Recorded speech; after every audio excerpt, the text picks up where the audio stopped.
This podcast is made possible through donations from listeners like you and our partners at LineMan Equipment.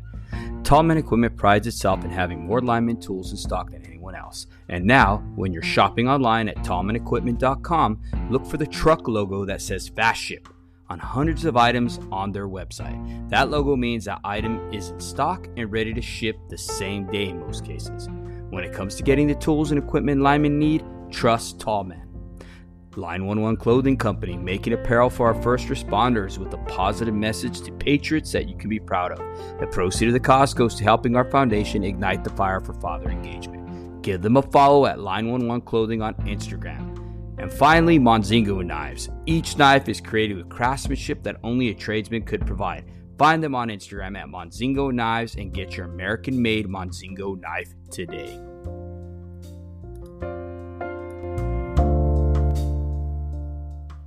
At the Show Up Dad, we recognize that fathers providing for their children is certainly important. But when men truly understand their unique role and gain the knowledge and skills to be great fathers, they can transform and impact the future generations. Today's guest is Journeyman lineman James Garland. He has been married for 4 years and has 4 kids, 1 son and 3 daughters. He has been in the trade about 6.5 years. He currently works with SoCal Edison. Welcome to the show, brother. How you doing, man? Happy to be on. Yeah, for sure, man. Thank you for coming on and just joining us on this episode to share what you do to be successful as a father, as a husband, brother. It's definitely an honor to have you on, bro. Yeah, thank you. I can't thank you enough. This is pretty cool. Yeah, absolutely, man. The last time I saw you, James, was at the picnic, correct? Yeah, the Union picnic. Yeah. Yeah, man. Time flies, bro. That was just this summer. That's crazy. Yeah. Now we're already going into fall. Cool gig there. The summer's flown by, you know? Oh, yeah. Especially when you're working all them hours and stuff like that. It just gets crazy, man. Crazy hectic. One thing I am very, very super stoked to see is the amount of hard work that the union at the local level, Local 47, puts into their workers. You know what I mean? I mean, what they did that day, and just even Dodger night and, all the different stuff they do for the families of their workers. That's amazing, dude. That's a testament to leadership there and just what they're trying to do with this program. You know what I mean? It's awesome to be a part of the IBW. Yeah, no, I'm really happy with it. We've me and my family, we've gone to a few events now, and I thought that the Union picnic was awesome. They had all the really focused on like families and kids, and I think that's what encourages people to really go, because you go to an event, and you have little kids running around, trying to keep them entertained is pretty difficult at times, so to have jumpers and face painting and all this for the kids, it's awesome. Oh yeah, for sure. And then with the great thing about that too is you get to see the workers, like the men, the guys who are working, right? The linemen, electricians, whatever it may be, dude. If I left anybody out, please forgive me. The traffic control guys, you get to see them, how they really are with their families, a different side of them. No, I see that too, because I ran into a bunch of buddies I haven't seen in a while, and you see them walking with their families, and it takes it to a different level where it's like, oh, you're not just the lineman at work, you're the family guy. It was cool to see a lot of people with their kids, and brings a different aspect, where you get to know someone more on a personal level. And I think that's, pretty cool. Yeah, for sure. You get to see that they actually do have a heart. What I mean? Yeah. Everybody always thinks that linemen don't have a heart, you know what I mean, or whatever. But it comes down to their families. It's awesome, Definitely. But James, I wanted to go ahead and ask you, brother, like, what was your relationship with your father like growing up, man? I'm curious. I had a pretty good relationship with my dad. I mean, we're still pretty close. He was a pretty like outdoorsy type. We went camping a lot. I was in like the Cub Scouts when I was a kid, so we were always going camping and doing things like that. We did I did archery with my dad when I was a kid, and he as I got older, I kind of thought like, he kind of hurt his shoulders, doing like working and doing archery. So he loved baseball. So he sat around and watched a lot of baseball. And I thought like, man, why aren't we going out, and doing stuff? But I see now is like, being a little older and working, it's like, I want to sit down and watch TV sometimes, and I guess things you don't see when you're a kid. You grow up and you kind of have to, kind of go into their level and see like he's probably just tired, like a little Mm-hmm. older and tired um yeah, but pretty good relationship. I think he was really involved. He always took us to me and my sister took us to our practices. We played baseball, she played softball. But anything we had, he was always there through high school sports. And um that's kind of what I want to be able to give back to my kids and get involved. Mm-hmm. So always appreciated that he did that. So That's cool. Did he ever take you like hunting as well? Because it sounds like you guys are pretty outdoorsy. So. we he so he never took me hunting. We always did these like 3D archery shoots where we'd kind of travel around to different places in Southern California, and you Mm-hmm. shoot foam targets. So he was supposed to go hunting, and then once he went hunting with his bow, he was going to take me, but it just didn't never happened. Mm-hmm. So um but like my son's pretty young. They're going to be kids are going to be 3 pretty soon at the end of December. So once they get just a little bit older than now, I want to start taking them hunting. So I got into hunting last year, so I want Mm-hmm. to get them slowly but surely into it. So Yeah, for sure. And it's so awesome to have a father that takes you and just shares that experience with you. I remember looking back my own my own personal experience with that with my father. He would take me and my younger brother out whenever we killed a big elk or deer, right? mhm. He always made it a point for us to go over there and look to see where the entry and the exit point was. Uh-huh. And we thought it was kind of gross. My mom's like, why are you showing him that and stuff like that? But I see now what he was trying to do. He was trying to get us to understand, the dangers of a rifle if misused, Oh yeah. No, I back like. in yeah, and like back in the early 80s, like there was a lot of kids that were having like a lot of hunting accidents and stuff like that. And he wanted us to see, look, and I remember him specifically telling me, like, stick your finger in this hole, and he'd have me stick it in the entry wound, and then he'd show me the back part of it, where it hit bone or whatever with the 7 mag, and he'd be like, look, he's like, this is a big animal. You're not even a quarter of the weight this thing is. Yeah. Can you Yeah. imagine if this was to hit you and how much damage it would be? And then he would explain and reiterate, hey, guns are not for messing around. They can do damage. And Yeah. I'm going to share that with my kids. I'll be honest. You know what I mean? Yeah. When the time No, comes. that's a great point. I mean, I was never shown anything like that. Obviously I was Mm-hmm. don't look down the barrel of a gun, or Yeah. with the bows, don't point an arrow at someone and shoot. But I really like that. I think I'm even going to take that because I think once you get your hands on something and you think like, what would this do if this goes off? Mm-hmm. So I think I don't think any kid wants to stick their finger in a wound, but I think that, because that exit wound's way worse than the entry wound. And just to get that into your head is, brings safety to a different level. Oh yeah, for sure. For sure.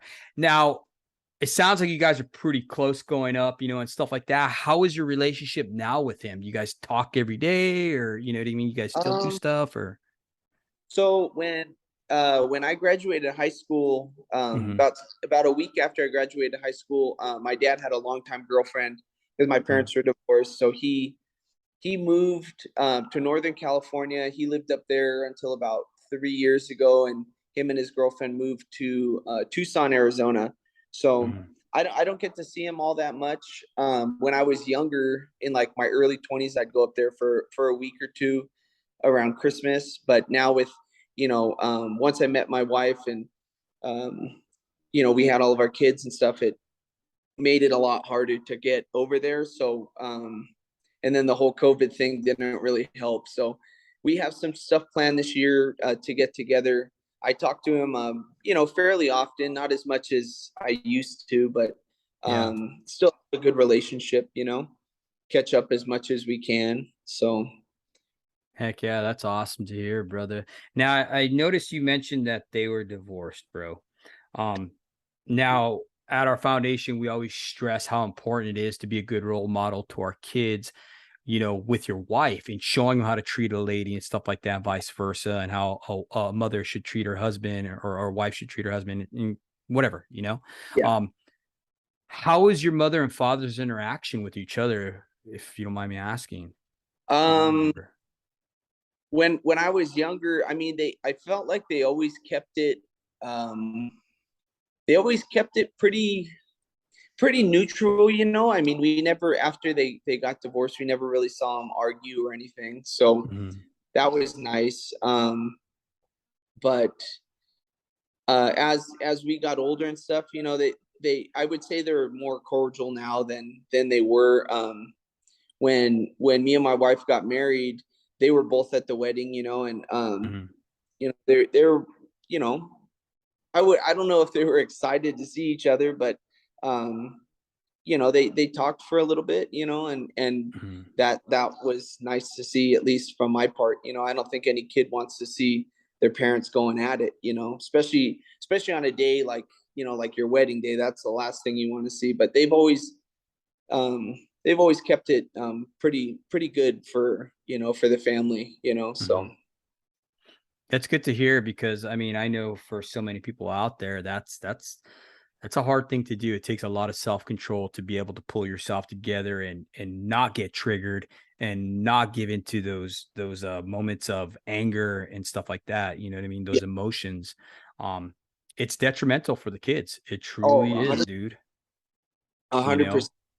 Well, there was something you posted a while back, and it said like, if your parents did, I might kind of mess this up a little bit, but it was like, if your parents didn't show you a good Mm, marriage, you know, it's up to you really to show your kids. And I saw that and I was like, man, that's awesome, you know what I mean? Like, that's, I didn't see, I mean, my memories of my parents being married was nothing great, you know. So mhm, i'm trying to I'm trying to change that. You know, I want my kids to see, you know, how, what a marriage is, and, you know, the understanding of that. So, you know, I mhm. really hope they see that. Even my girls, as they've grown up, you know, me and my wife, I feel like, have a really good relationship. So we wanted to set like a really good, you know, base for them, you know, as they grow up. Mhm. No, for sure. I'm trying to see which post it was. It I was like remember. a story from, I believe it was on your story from a while back. Oh, it was a while back. Okay. Yeah. Yeah, no, because it's so true, dude. I mean, it's up to us to break those curses, those generational curses, you know what I mean? Whether it be drinking or substance abuse of other kinds, pornography, whatever. It's up to us to stop that. We're the ones who stand in that gate to say, hey, not anymore, man. This isn't going to happen in my family. It may have happened in the past, but it's not going to happen to my kids. And it stops here with me, Yeah. you know? That's a part of being that protector. We talk about being a protector as a father, being a provider as a father, and being a presider as a father, and that falls into that realm right there. That's part of our protection, is to stop the things that we can control from stepping Hmm. into our family. There's a saying that I always say, and I love this saying. It says, what walks in fathers runs in sons. And it's Oh, I like, absolutely true. yeah, I like that. Um, I wanted to ask you, brother, now looking back, I mean, just the story that you have of your dad and all this stuff, and just explaining how awesome your dad was and stuff like that. Did you always want to be a father? I couldn't tell you from when, but I know I've always wanted to. So Hmm. you know, I kind of, I mean, my two oldest daughters are my stepdaughters. So when I met my wife, I was 21, and once we started dating, about 22. Hmm. So while all my friends were, kind of going out and stuff, I was at home, at home with the kids, and really trying to learn how to be a father, at 22. And um, it was something that, I felt like I didn't shy away from. I didn't take it as anything negative. Hmm. So it was something that I wanted to take on and be good at. Hmm. Man, it's so cool to see that you had such a positive influence in your life with your father. Was there any other influences that you gained from that kind of influence the way you father today? I always looked up to my grandpa, my Okay. mom's dad. Um, he taught me a lot, instilled a lot in me. And there's things to this day that, I try to teach my son that he taught me, you know. Hmm. He always told me, like, you always take care of your mom no matter what. Hmm. And to this day I always try to do that with my mom. And I tell my son Jackson, like, no matter what, you have to take care of your mom. You always look out for your mom no matter what. So Hmm. he was a pretty good like role model too.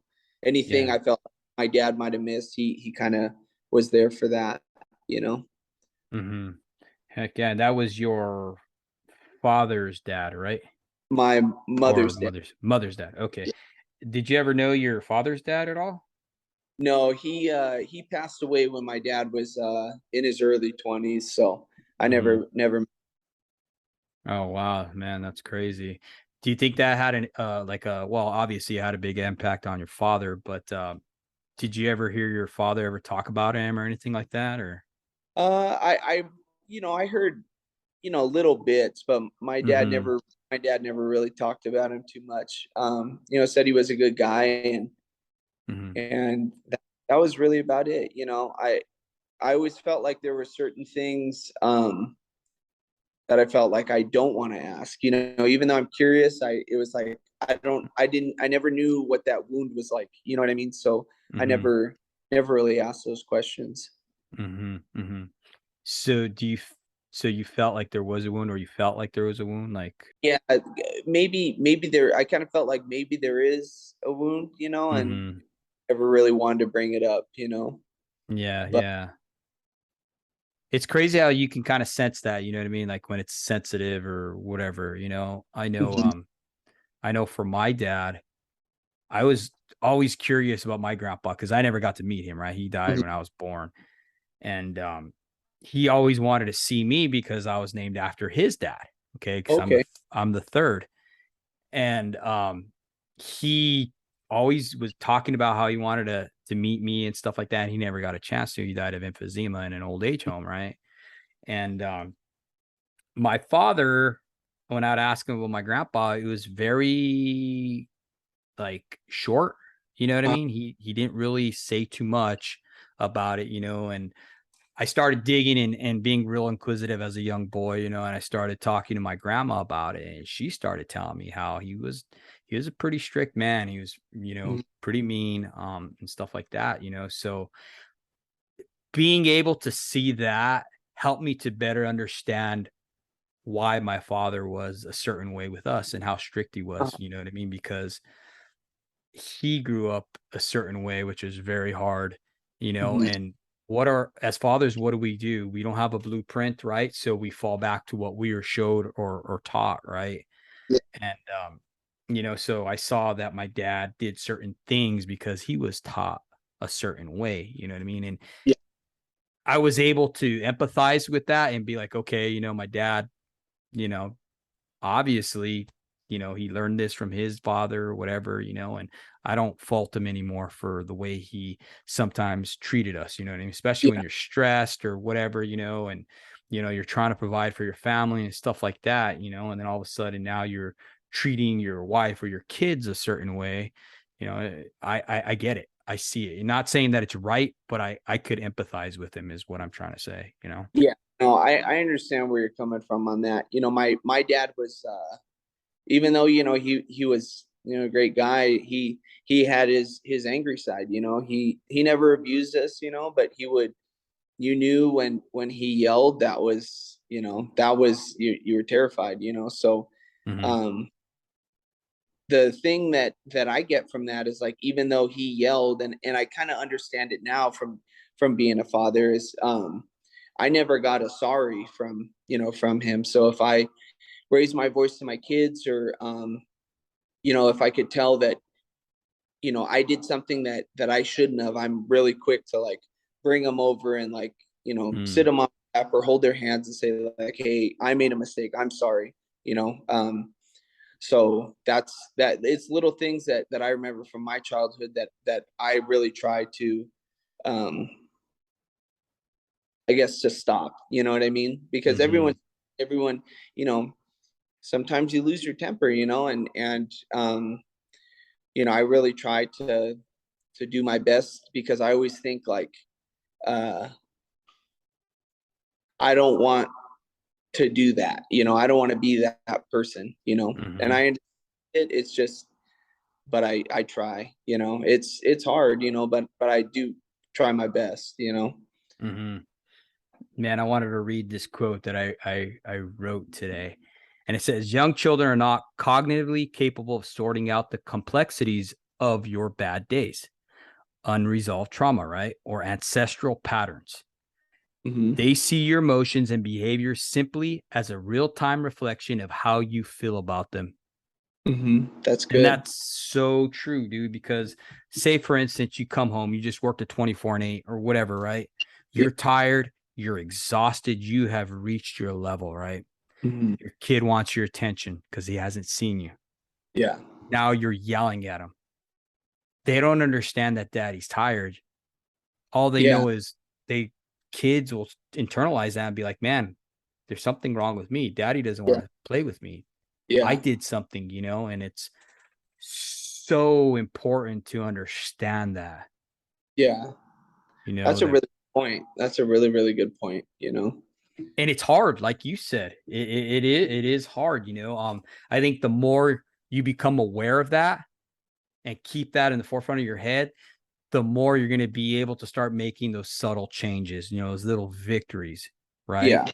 Hmm. And being able to put a stop to that. I know for me, I've been implementing that a lot and catching myself. The other day, I forgot what I did. I'm really hard on my daughter. She's my firstborn. Whatever, you know what I mean? And Yeah. I'm breaking that, right? And she said something or whatever, and I literally, like in the past, I used to freak out and snap on her and be like, well, pick up your crap or whatever, you know what I mean? Yeah. And I was about to do it. I caught myself, and she even was like stunned. And my wife was looking at him like, don't you dare. And I was like, uh, I gotta go. And I opened up the door to the garage, you know what I mean, where I have my arm wrestling table and stuff like that. And I opened up the garage. I was gonna go in there. And my daughter's like, were you just gonna say? I was like, nope, bye. You know what I mean? I Yeah. just totally just diffused it. Like I just walked away. And my wife came in there afterwards, and she tells me, she's like, good job, dad. I'm like, why? What happened? And she's like, oh, your daughter just looked so baffled because she was so used to you yelling at her and snapping at her that she doesn't know Yeah. what to do now that you didn't do that. And she's confused, and she's like thinking to herself, wait a minute, is that changing? You know what Yeah. I mean? No, So, that's good. Um, like, even it's funny you bring that up, because I'm harder on my son than my daughter, and mhm, it's because I feel like there's, um I don't even know what it is, to be honest. When I think about it, it's just I feel like, my mhm, son, they're both good kids. It's just, I feel like he's not mischievous. He's just really curious about things. He likes mhm, doing stuff. And he'll push the limits. And you tell him no, and he's still, he'll put his hand. And he's like, I'm gonna do it. So, mhm. like, he had like a cake pop, and he's like smearing it on the windows, and I caught myself. It was like, oh my God, and he knows that look, and he just kind of put his head down. I was like, no, come here. I was like, please don't do that. But I'll catch myself where it's like, I want to explode. And then it's like, no. So Mhm. it's like, hey man, just don't do that next time. The windows aren't for writing on. But Hmm. and then I try to bring it back, like, the kid's only 3, Yeah. he still needs to learn, but I need to take it back sometimes. I need to think about it, Mm-hmm. Yeah, and that's being that aware, having that awareness, and Yeah. man, just knowing that, okay, I'm tired. All right. Mhm. What are my triggers, right? Yeah. Just going throughout your day, you know what I mean? Am I hungry? Am I tired? Am I in pain? I know for me, a lot of times, um, just being in the military and stuff like that, I have some stuff I deal with, and I'm in pain sometimes. A lot of time, I don't say anything, but I'm in pain, Yeah. and then being in this trade and stuff like that, you know what I mean? It doesn't help out, right? So Yeah. I get real short when I'm in pain and get real quiet. And I know that those are some of my triggers, especially when my boys are trying to jump on me or something, and I'm like hurting that day or whatever. You know what I mean? I'm like, you got to watch out with daddy. You know what I mean? And I don't want to sound like an old man or anything like that, dude. But there's some days, man, it hurts. You know what I mean? And Yeah. it's like you snap when you feel that pain or whatever. You're like, "Oh, get off of me" or whatever. You know what I Yeah. mean? And you just got to be aware of it for sure. Yeah. That's hard. Like the kids think it's funny to pull hairs, or pinch, and there's certain times where it's like they'll get you in the right spot and it's like, hey man, like that hurt, but until they understand, like my son thought it was funny to scratch, so Hmm. I kept telling him, no, don't do that. And then finally I'm like, scratch yourself, see how it feels, and or like pinch yourself, and Uh-huh. I'll get pinch, and it's like, see, it hurts, like you can't do that, Hmm. Man, I so. remember one time, dude, my boys were messing around and it was getting, I don't know what it is, dude. Right around bedtime, they turn into savages, Oh yeah, I you think that's know? kids in general, but And one of them standing on the edge of my bed, my baby. And, I have my arms up and, you have underarm hair. Dude, he grabs a handful of underarm hair and jumps off the bed, bro. Oh, do you have any idea how painful that is? Oh my God, I wanted to kill him, dude. Oh, it hurt so bad. I had tears in my eye. I felt that, dude, all the way into my spine, dude. That's how oh bad it hurt. I was like, oh, and he thought it was the funniest stuff ever. You know what I mean? I had to tell him that's not funny. That hurt, yeah, yeah, but it's definitely crazy. What are some of the top values that you feel that your dad instilled in you? You said about your grandpa, how he taught you how to always take care of your mom, right? What are some of the top values that your dad instilled in you growing up, and what are you gonna share them with your kids too? You know what I mean? I think I want to say like the thing that comes to my mind the first would be like honesty, I mean, Mm-hmm. I know I lied a lot as a kid, but I Mm-hmm. always knew like this is wrong, Mm-hmm. and he'd call me on it, and that's what I try to tell my kids is like, it's okay if you make the mistake, but you need to be honest. You come to us and, we'll try to fix it. And that was the same I did with my girls, Mm-hmm. is if you make a mistake, you know, yeah, you might get, might get ripped, but you're, you need to be honest. You need to speak up, and say something. So, Mm-hmm. that's probably the biggest one, um, is honesty, Mm-hmm. No, and that's so important today, dude. I think a lot of kids are missing that. No one wants to be accountable for anything anymore. Mhm. And I blame that on the fathers not holding their kids to a standard, not Yeah, holding themselves to a standard. Because what do we yeah, say? They watch you. They're gonna learn it from somewhere. So if you're telling your kids not to lie, but then you're on the phone and you're calling in and you're saying you're sick, you know what I mean? What are you teaching your kids? That's yeah, okay, right? yeah, Another one is like, say, for instance, Halloween, grandparents, right? Your grandparents, you tell them, hey, they can only have a certain amount of candy, whatever. I don't want their teeth rotting out of their head, and then what do the grandparents do? They get them, they feed them all kinds of candy. Don't tell your parents, yeah, right?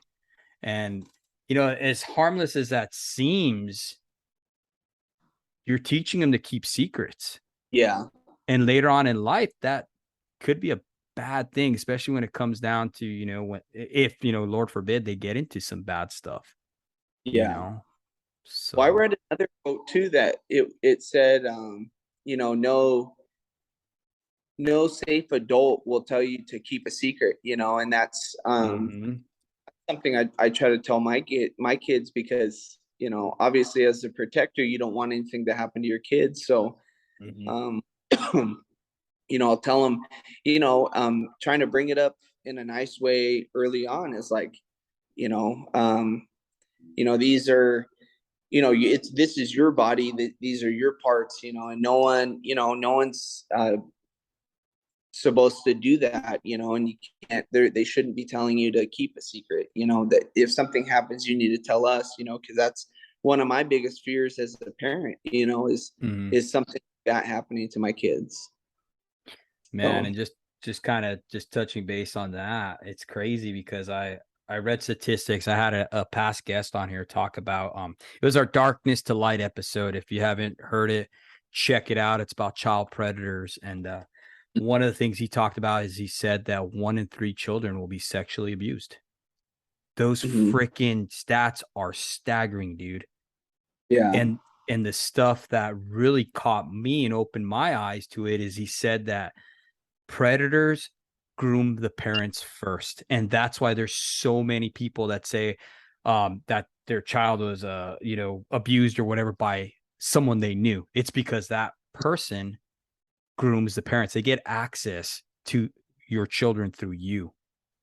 Oh And wow. that's crazy, huh? Listen to that Yeah. episode, dude. It was solid, Yeah. dude. Wow, that's crazy. Yeah, I mean, he had so much valuable information. I mean, I don't want to get too crazy on it, but yeah, dude, check it out.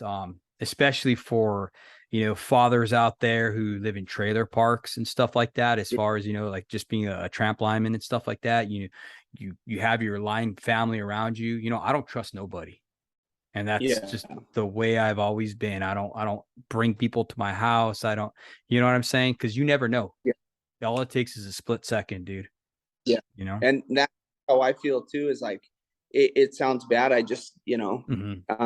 I just don't trust anyone, No. and, I was at a friend's house a few weeks ago, and it was his son's birthday, Hmm. and we, the families, and, I'm constantly like up, where's my son, okay, I'd check on him. Hmm. He's in, or, but I'm just, I can't keep my eyes off my kid, and, they're telling me he's fine, and it's like, nah, I'm good. I'm going to keep checking, I want to make sure my kid's good, and I'll go out there and jump with him, or watch him, but I don't trust anyone, No, so you definitely can't. Before you know it, it's too late, yeah. and that's something you can't get back. So definitely keep your head on a swivel. I tell fathers all the time that being a parent never ends. Until they're old enough to make those decisions for themselves, dude. You will never rest. Yeah. You're even when they like my daughter now. Um, she's a teenager and everything. And when she goes to the dances or whatever, I'm still up. I'm still waiting to hear. You know what I mean? Just in case I got to go over there and wreck somebody or, whatever I need to do as a father. You know what I'm Yeah. saying? And Hmm. you don't rest, dude. I don't rest until she gets in that door. Yeah. You know what I mean? So Yeah. it's it's definitely not an easy task being a father, but it's definitely well worth it. Right. Oh yeah. 100%. 100%. Now, we talked about, um, your different role models, your grandpa, your father, and, all these different things, right? These values that your dad instilled in you growing up and all that stuff. What kind of advice do you have to the young family dad? Because you were a young family dad, right? What type of advice can you give to the young family dad now to be more aware of his role and his importance to the family? Um, I would say like patience, like trying to learn Mm, that patience with kids, I wouldn't say with my girls I was, perfect, I really tried with them, it's just I didn't I didn't have the patience like I have now, and I know I could still do better on that, but Hmm. I would definitely say just, take a breath, take a breath and calm down and deal with it after. Hmm. Um, that's that's probably the biggest thing. That's the thing I look back on with my girls when they were little is I wish I had more patience. I wish I could have taken a step back and not blown up, at all the times. I should have just, you know, been Hmm. more, that's to me, that's the biggest thing. That's my struggle. And all my friends that I've had kids recently, that's what I tell them is like, it's not the end of the world. Just be, try to be patient, take a Hmm. breath, you know. So With that being said, so you said patience, right? mhm. And just being able to mimic that as a father as well, right? Showing our kids what it is to be patient, right? So like what are some of the things that you had to give up when you became a father? um, well, being young, I, had to give up, going Yeah. out and really, I guess like indulging Hmm. on things, but that stuff now I look back on and I don't really miss it. I didn't Hmm. really miss out on much. You know, I think what kind of changed, in my head is like, um, I felt like I was always kind of like a risk taker, growing up, and I still want my kids to like take risks, but I'm a lot more safe about it, like, Yeah. I want them to learn, but it's kind of like, uh, hey man, if you're gonna climb on that, be careful. If I'm telling you that, it's a little too high, but be careful. So I try to take a step back on that, where it's like you got to let them learn, but I'd had to change the way of like, yeah, just go do it. Have fun. Hmm. I want you to understand what cause and effect. Yeah. So No, for sure. I know that I'm older now. Like a lot of the stuff I used to do, the risk taking, all that stuff. I don't know if it's being a father or just getting older. Man, I can't do some of the stuff I used to do. And well, I think back like, man, I remember I used to hang upside down on a case structure, this is before fall restraints and all that stuff.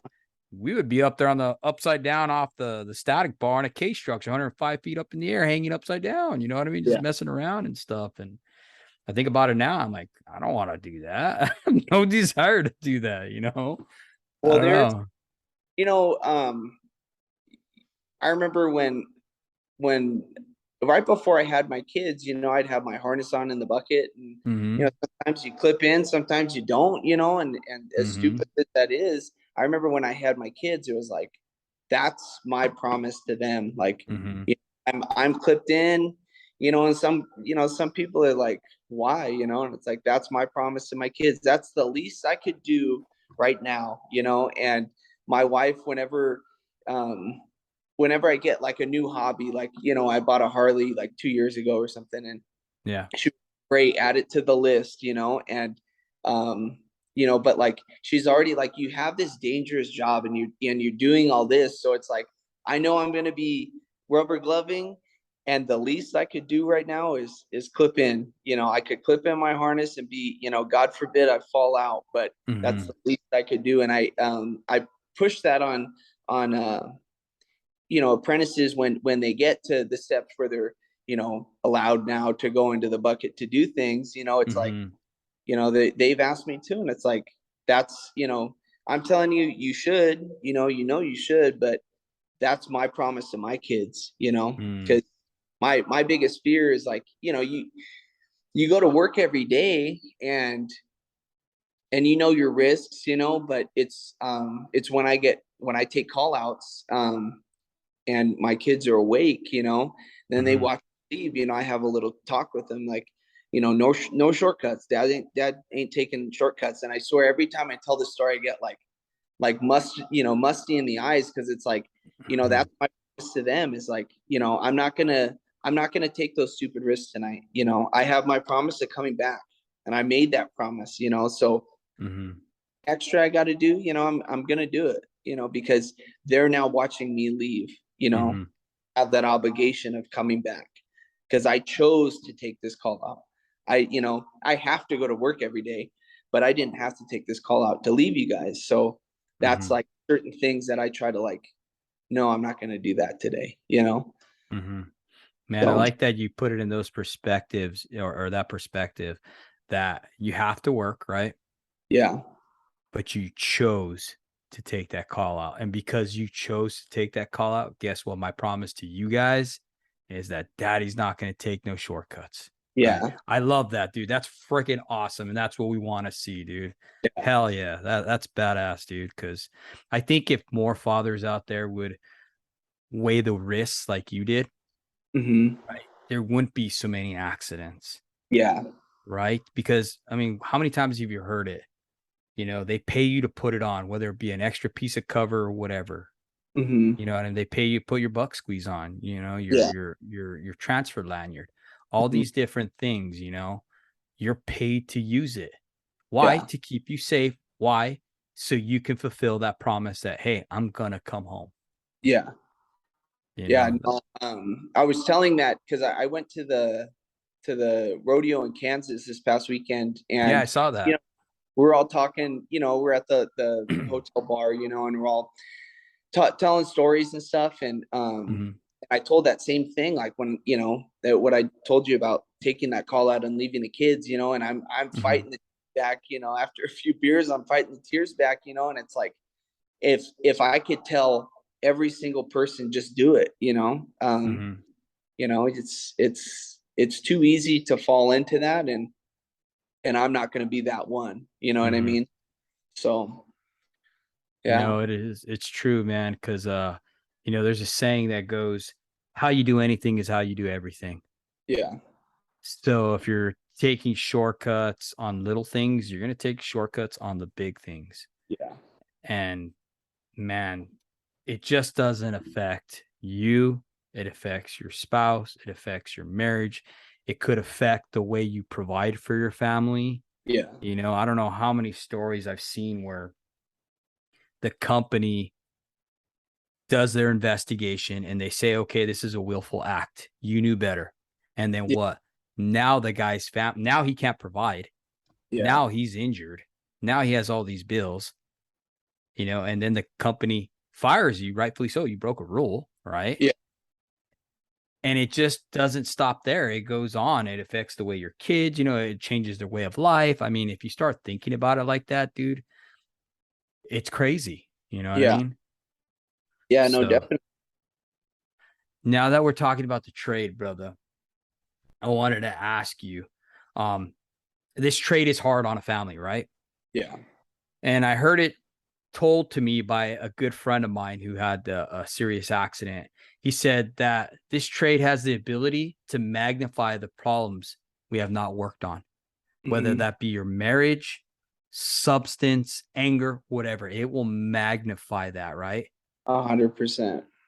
What is one thing you would like to see or like to change about the trade? I think like what I think about that is like I believe that 100%. You know, I don't think anyone has the perfect marriage. Everyone, you know, you have to work at it. It's just like anything else. You need to be able to identify and try to change that. So when I was coming up, you know, it was like you will be here every day. You will take every call out because you need to learn, you know. And I always did that because that's what was told to me. And you know, it took a long time for me to really sit back and think like, man, it's you know, the whole the ego thing and you know, being the best, you know, it's like it's not that serious, you know. I mean, it's a career and I love it more than, you know, more than so many things, but it's like at the end of the day, it's a job, you know. And um you know, that me and my wife probably about 5 months ago, we moved from where we lived in Whittier. We moved up to Oak Hills in the top of the pass. So we moved in February, and I was moving because I wanted more for my kids, Mm-hmm. and I wanted to slow down a little bit for my family, and I finally had to sit and reflect on everything, and think like, what do I want to do? Who do I want to be to my family and my wife, and that's what I think is like. I told my wife, um, she asked me, she's like, if you work, if you, because I would work close to 7 days a week, everything I can get, I would take. Yeah. And she was like, just give the kids Sunday at least. That's the least you can do. And I was like, okay. So I would give my kids that time, Mm-hmm. but I wouldn't give my wife the time that I should have, and being patient with her all the time, and trying to be, keeping up that side of the relationship and being loving. So Mm-hmm. that was the thing I had to kind of want to change, is like, Mm-hmm. it's not that serious. Like, you don't need to take everything. You don't need to be there every day, you Mm-hmm. know. And I see it now. I look back on all the years when I worked, a little bit more in the city. It's like I didn't need to be there all the time. And I see Mm-hmm. how the relationships kind of changed with my girls over the years, and I can't go back and fix that. All I can do is try for my kids now. It's not that serious. If you Mm-hmm. miss a call, it's not that serious. So that's one thing is, I tell like the new apprentices and the new groundmen, you guys need to take everything. Mm-hmm. But at the same time, it's like, if you're not available, you're not available. You know what I Yeah. mean? Like, it's if you're gonna miss something big for your family, don't take it. It's not worth it. Yeah. So So do you think that one thing you'd like to see change is more linemen putting boundaries to be able to say, hey, no? yeah, I think so. Mm-hmm.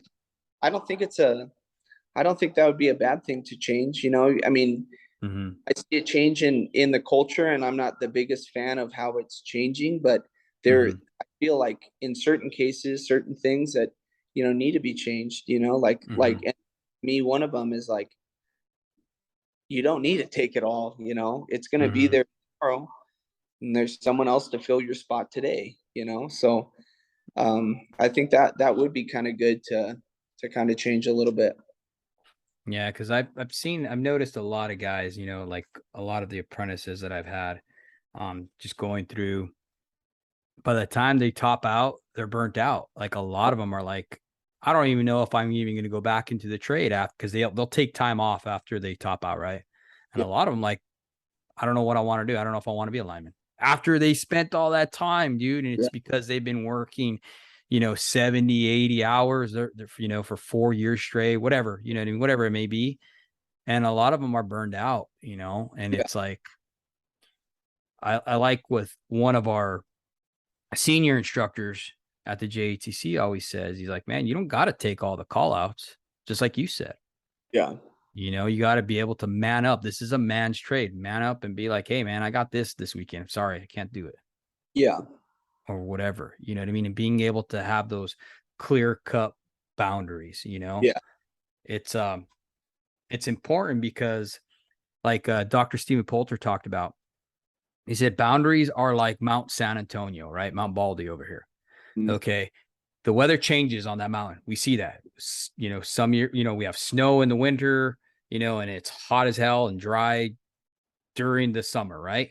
Mhm. The thing that changes is the weather around there. The thing that's constant is that mountain. That mountain never changes. And we need to be like that mountain. You know what I mean? We need to Yeah. be constant, and we Mhm. got to be constant with our words, constant with our boundaries, and being able to say no.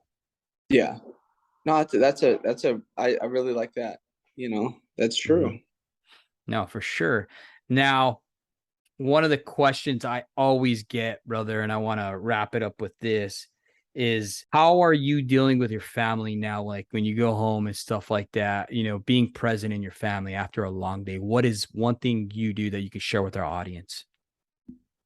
I take the time with my kids, like if Mm-hmm. I work 24 and they're just about getting up or it's time for breakfast, I'm going to be there for breakfast, or I'm going to try to help out, the best that I can. I may not be the most talkative, Mm-hmm. but after like a normal day, I come home and I'm there. I'm present with the kids, and I really try to do that. I don't care how bad my day was or whatever. Mm-hmm. I won't I won't walk away and go sit in the room for a little bit. It's just like, this is my life right now, Mm-hmm. like I can push all that aside, and my kids are happy to see me. So that's, I'm going to give them that, and Mm-hmm. as much as I want to go to sleep, I'm going to give them a little bit of time because they've been waiting, you know, all night, even though they were asleep, they've been waiting all night to see me. And, I got to Mm-hmm. give them, I'm going to have breakfast with them, or sit and have a cup of coffee while they're making a mess. Right. No, that's awesome, bro. So it sounds like you're doing a good job in that aspect and stuff. You know what I mean? Once again, James, dude, just thank you for coming on here and just sharing your story, brother, and sharing with our audience what it takes to be a show up dad. It is possible, and just continue being a leader, dude, in our industry, whether it be to the apprentices or other linemen out there. You know what I mean? That's what this show is here for, dude.